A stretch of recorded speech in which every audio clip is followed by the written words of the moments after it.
Kwentuhan na naman habang kumakain. Oh, rice, one sunny egg, tapos isang omelette, puro itlog. Ayan, pag protein lang, kailangan mo lang ng energy bago mag-workout. Yan, pwede yan. Tapos syempre, nilagyan ko ng QPI dye, kung ano man yan, QPI. Hindi ko na sure, pero ayan, kumain lang kayo dyan, tas kwentuhan tayo. Eto, joke ka. Bigyan ko kayo ng joke. Alam niyo ba ng tawag sa unggoy na walang dating? Ikaw! Ikaw yun, yung unggoy na walang dating.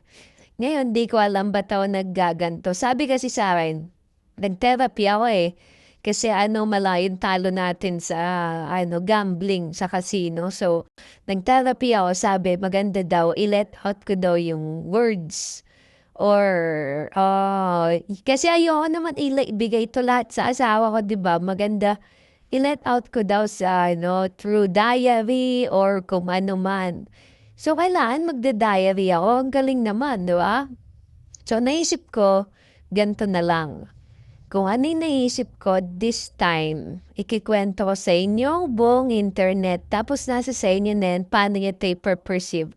But of course, hindi ko makikita yung mga comments, lahat, kung ano man, wala. Wala na ako dun, basta magkikwento lang ako dito pag trip ko, naintindihan nyo yun. O ayan, totoo, tinig kayo ng totoong buhay. Ito yan.